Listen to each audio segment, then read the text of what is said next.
In March 2014, the Supreme Court issued a judgment on deprivation of liberty which clarified the types of situations where authorization under the deprivation of liberty safeguards or by the Court of Protection is needed.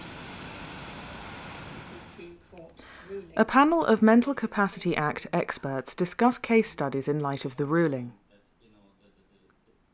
This is the second film made by SCIE on this subject and follows a film on the principles of deprivation of liberty since the Supreme Court judgment.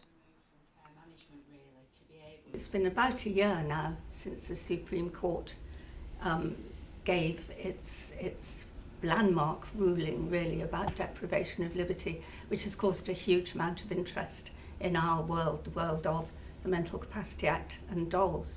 We're going to talk about a couple of case studies here. These are real examples of people that were involved in the deprivation of liberty safeguards processes. In this case study, the situation of Mr. and Mrs. Jones, who have been married 61 years, is discussed. They live together at home, both with some degree of dementia, until Mrs. Jones has a fall and goes into hospital. Mr. Jones journeys every day by bus to see her and would like her to come home. She also wants to go home, and as her physical condition improves, she makes determined efforts to leave. On one occasion, she is brought back from the car park, and a doctor prescribes her sedative medication to help deal with her anxiety. The hospital staff caring for Mrs. Jones consider discharging her, and Mrs. Jones is asked to do a standard capability test to see if she can operate an electric kettle. Mrs. Jones put the electric kettle on top of the hob, which alarmed staff, and they felt that she wouldn't be safe at home. So when they told Mr. Jones that they wanted her to go into a care home, he got really angry because he was frightened and upset. And he said that, well, if she couldn't come home with the hospital's blessing, then he'd just take her home on the bus. Well, this did alarm the staff. They said they'd heard them arguing in raised voices, Mr. and Mrs. Jones, and they thought there might be a safeguarding risk to Mrs. Jones if she went home. So the hospital gave itself an urgent authorisation under the deprivation of liberty safeguards, which they can do for up to 7 days, provided that at the same time they apply for a standard authorisation. And their intention, and this was in the notes, was that this wasn't just to make it lawful to keep her there, but also because they wanted to stop Mr. Jones from visiting her on the ward because they were frightened that if they took their eye off him, he'd whisk her out and home on the bus. So at this point, this is the point at which the best interests assessor is about to come onto the ward. But what are your thoughts about this situation now? Again, this is a real situation.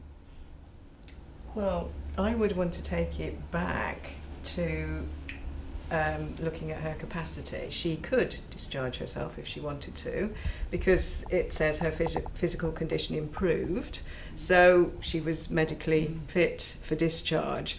And I do wonder, she became more agitated about wanting to leave because she felt better and she wanted to go home. As simple as that. I think often what happens is there's a tendency to use something like the kettle test actually as evidence that you lack capacity. So rather than doing it the other way around, your discharge shouldn't stand or fall by being able to carry out this kettle test. And in the same way here, I think we subsequently find out that she had a different type of kettle at home.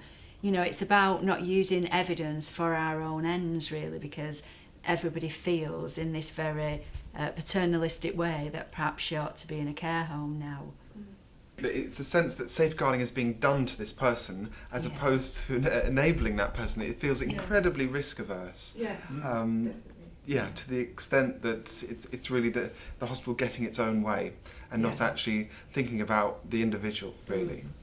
I think this is where the best interest comes in to really try and inject an objective view about the whole situation, and then try and ask questions about, is this the least restrictive? Is this proportionate to the potential harm? All these are part and parcel of the process of those. I think they're also trying to use Doles here for a purpose that it was not intended for, which is to limit contact between Mr. Jones and Mrs. Jones, which is an Article 8 issue about the right to private and family life. And that's something that would need to be decided by the Court of Protection if they wanted to put in those restrictions. So that they're also seeking to use Doles for an inappropriate reason here, I think. Yes, I think, I mean, in a situation like this, because of the conflict with Mr. Jones and because of the Article 8 issues about both of their rights to a private and family life, there is no way that any best interests assessor could recommend this for authorisation. This is a situation that is serious enough in the breach of people's natural rights that it would have to go to the Court of Protection. Yeah. So we have the best interests assessor about to arrive. He's called Prakash, and he decided that she certainly was being deprived of her liberty because she was not free to leave and she was under continuous or complete supervision and control. The question was whether this was in her best interests, and I guess particularly whether it was necessary to prevent harm to her and proportionate to the risk and the seriousness of that harm. And he did explain that in the situation where Mr. Jones was so bitterly opposed to his wife remaining in hospital or going to a care home, that Doles couldn't be used anyway. By the actions of the best interests assessor, Mrs. Jones was able to return home with her husband, where they continue to live together happily.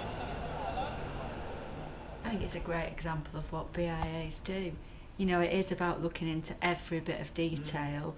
So not only deciding it wasn't in the person's best interest, but looking at the medication, should that be reduced, trying to encourage her then clearly to make some of her own decisions, you know, looking at her capacity, returning to having greater ability because she's no longer sedated as much. And I think it's one of the great benefits of the Doles process. So even though we're saying it's not going to be authorised, in a sense it's only because it came into the process that the best interest assessor was able to give scrutiny. Mike is 19 and has a learning disability and autism. He lives in a care home. When Mike is out of the care home, if he thinks something is in the wrong place, he may try to eat it. In the past, he has eaten inappropriate things such as dog mess, cigarette ends, and ring pulls. He is supervised by 2 staff when he's out, so that he can go on excursions such as swimming, which he really enjoys. The staff at the care home are concerned as to whether they should apply for a standard authorisation to cover if this is a deprivation of liberty. Well, the first thing that comes to my mind, or cases like this, is this interpretation about between supervision and support. Yeah, I think in the 2 cases that the Supreme Court looked at, which are commonly referred to as MIG and MEG, everything that she experienced was described as support, but it was still found to meet the acid test of continual or complete supervision and control. So even though all these things are really, really positive, it's a great example of why Doles shouldn't be seen as that terribly negative thing because of the word deprivation, which just sounds so awful.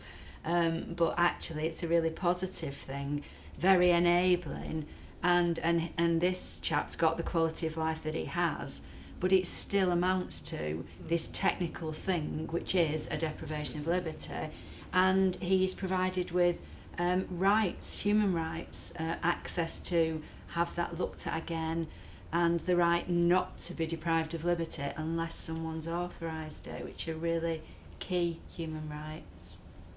I think the other point is if he was, and I think he could easily be, living in a supported living arrangement or living in his own home with the same regime in place, that would still be now a deprivation of liberty, and we could use the deprivation of liberty safeguards, but you'd have to use a different route to get to the Court of Protection, really, I think. But what we've said already would still apply, and I think that is one of the effects of the Supreme Court judgment, really. And I would add, once the application goes in, which I presume we're all in agreement that an application should be made, Oh, yes. once an application is made, this person may be entitled to an advocate. That if there are family involved, then perhaps not in the first instance. But if the advocate is there, they are working with Mike to find out what he wants and what his views are. If a Doles authorisation was granted, then a representative would be appointed who would meet with him regularly to talk with him about it, to see if there were adjustments that could be made, or if he was unhappy, to challenge it at the Court of Protection. So I think there's a lot of additional support that Doles provides this person here. So I think that's one of the very positive elements of it. What I have really gained from this discussion this afternoon is this huge recognition that the deprivation of liberty safeguards are not just some kind of paper processy exercise, but they are nothing if they don't focus round that individual at the heart of the process and really put them where they deserve to be, in the absolute centre.